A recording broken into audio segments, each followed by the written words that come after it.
What's up, everyone? I want to talk today about Aquaman. I've seen it twice now, and I felt like I had to make a review because honestly, walking into this movie, seeing the trailers, the build up for this movie, I was cautiously optimistic. At first, I instantly thought, I'm not feeling this movie. It might be that great. Like, granted, Jason Momoa, fantastic actor. He's amazing for his portrayal as Khal Drogo in Game of Thrones. He was amazing in Frontier. But I was like, Aquaman, we'll see. Saw the trailers and I was like, it looks like it could be great, really good. It could be epic, but trailers have a habit of misleading people. Let's be fair. That's just the modern day film industry. With trailers, they show so much of a film, or they'll try to mislead you with a film. So yeah, cautiously optimistic. I was really leaning on the side of disappointment. I was like, this is probably going to suck. And my friend kept saying, no, it could be good, it could be fun, it could be like an enjoyable movie. And I was like, I don't know, I feel like it could be a bit cringe, like it could be a bit just meh. Like The Predator, the new one that came out this year. I'm probably going to make a review of that as well. That just came to my mind, but I need to talk about how bad that fucking movie is. But let's stop sidetracking for a moment. Anyway, let's get back to what we're just talking about. Aquaman. So, I went to see the movie last week, came out, and I fucking loved it. So much I saw it yesterday again. And I have to say, man, it surprised the hell out of me. No, I'm not going to say it's a masterpiece or anything like that, but it is a really good movie. I think it is. To me, I think it's a really good movie. Now, as time passes, I reflect more on it. There may be problems that come up, but I don't think I'm ever going to hate the movie because, man, it is so fucking fun to watch. I mean, Jason Momoa owns the role. Man, from wherever he is just Aquaman to me. Now, truthfully, I've never been a big fan of Aquaman. I've never looked into him as a character. Honestly, I'm with like a lot of people who don't know the character too well, that just think he's like, we have Superman, Batman, Flash, Green Lantern, Aquaman. You're the guy everyone thinks is a bit of a loser. Well, who don't know the character. But man, from now on, Jason Momoa is going to be my Aquaman. When I think of Aquaman, he's what I think of. And he was amazing in this movie. He had the right amount of comedy moments with him. He portrayed the right amount of seriousness. You could tell when they discussed his history about his mother not being around. He really did a good job of emoting without doing too much talking, just with his face, how hard he felt about her. The relationship between him and the woman who played the princess to the other king in the movie, the relationship actually felt kind of genuine. I was very surprised how well it was done. Those type of relationships, especially in a big flashy superhero movie like this, could usually just be phoned in. But it was really well done.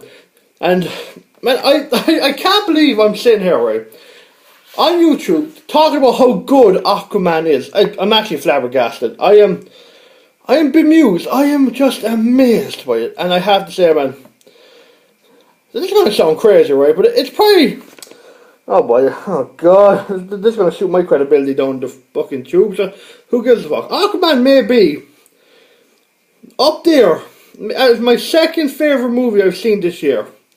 I don't remember all movies got this year, but it's up there. At the moment, it's second, just under Infinity War. I believe that's a high fucking bar to go over, man. It's just so good. Like, where do I even begin? Besides, yeah, the incredible. Every actor was amazing in this. Jason Momoa, phenomenal. As I said, the red-headed princess with Jason Momoa, phenomenal. The villain, the Aquaman's brother, he was very good. When I saw him in the trailer, I was like, he seems okay, but he actually did a great job. The actor who played Black Manta, I hope that's what his name I called.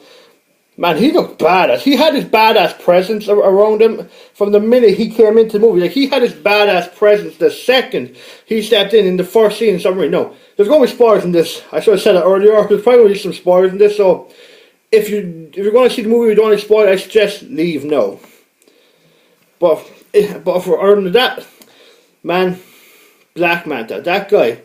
The first thing was in Submarine and he just kills everyone and he just walks in with his group. Man, you could just tell he has this presence of like badass off him. I was like, okay, who's this guy? Then his dad tells him a story about the knife, and that his grandfather was so stealthy that in I think the Marines or Navy or something, he was called Manta, the nickname. And you kind of guess where this was going. You're like, something's going to happen here now with Dad. And of course, Aquaman shows up in a great intro. I love when Aquaman shows up in the submarine. There's always this sound every couple minutes when he does something cool. It's like the most cheesiest thing I just saw. It's almost like the sound is like, it might as well be saying, badass. Every time, but my god, man. It's like an 80s and 90s action movie. It's so cheesy at times. But it's a good level of cheese. You know, it's not the cringy type of cheese like Spider-Man 3 when Peter Parker's gone emo and dancing around the place. No, this is just actually funny type of cheesy. And why am I talking about cheese? Why am I mentioning cheesy so much? I'm going off tangent a lot. To be fair, I wasn't planning to do this review, but I was thinking about Aquaman and I just said I had to say something. So, moving on. I don't want to make this video too long. So yeah. The star of it made you feel kind of bad for the character who played Black Manta because Aquaman left him, his dad sacrificed himself in order to save his son. Great. And speaking of that, there's actually, before that even begins, at the very start, you see Aquaman's mother and father. His mother is was basically supposed to be the queen of Atlantis, but she ran away because she didn't want to marry the king because he's an asshole. That's basically what we gather from it. And she washed up on shore, and this lighthouse keeper found her, who ended up being Aquaman's father, and they had this really nice romance storyline, and you felt generally like bad when she had to leave him because the Atlantis sold the king tracked her down and sent soldiers after her, and she had to leave, or her son and the father would be put in danger. And it's just a really nice scene. And funny enough, that romantic storyline and Aquaman and the Princesses one is probably done better than most rom-coms. And that's not even the focus of the movie. Well, maybe Aquaman and the princess, but still, it's not like the main thing that's there throughout the movie. No. I'm not going to give too many more spoilers because I would like the people that watch it again if they haven't, if they decide to stay, but man, I just gotta say, the visuals in this movie are just incredible. They're spectacular. Atlantis, when you get to Atlantis, man, I don't know what it feels like, but I feel like that the closest I've ever been to an acid trip. Like, holy shit. There's all these beautiful lighting everywhere. The technology they have for Atlantis in this movie, it's damn near Star Wars level. I know someone, if you ever hear this, probably going to kill me with putting Aquaman and Star Wars in the same sentence, but man, the fucking visuals are incredible. And Aquaman's armor, man. When they're towards the end of the movie, when he gets the trident, oh my god, man, the golden trident looks badass. The armor, his classic golden armor looks badass. Lots of the Atlantis armor looks badass. All the technology, the buildings, the lighting, the vehicles, all looks badass. And the soundtrack, whew, man, the soundtrack is incredible. It is just so good. You have soundtracks for every type of emotion. You have soundtracks that fit into a badass fight scene. You have soundtracks that fit into a nice personal moment. There's so many great. The soundtrack is phenomenal. I recommend you listen to it because it is really good. And honestly, man, there's not much more I can say about this movie because honestly, I was not bored at all through this. Now, I know a lot of people say they're not bored throughout the movie, but I genuinely wasn't. There was no part of this movie that I find boring. There was no part of this movie I feel like they could have done well. Now, if they really had to, they probably could have got rid of some scenes, but I was not bored through any of it. And I feel like DC, they really tried with this movie. James Wan, that guy, man, he did a phenomenal job with this movie. He just blew my expectations out of the water, and I am so hyped for an Aquaman sequel. I would love it. I hope it happens. And if there's one more thing I want to discuss before I end this video, it is the end.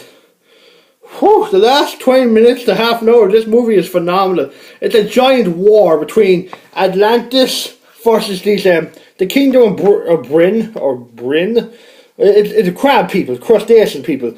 Oh man, it's so good. It feels like, I don't know what, it feels like Mass Effect 3.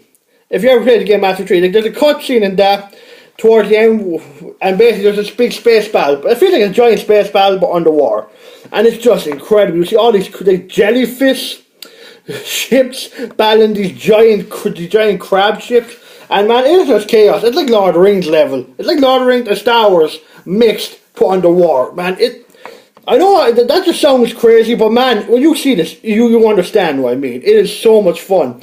And then Aquaman shows up with this legendary sea monster they're all terrified of, and it is giant. It is absolutely enormous. And I was like, yes. I was like, please tell me I want to see this monster. You can't tease it like that.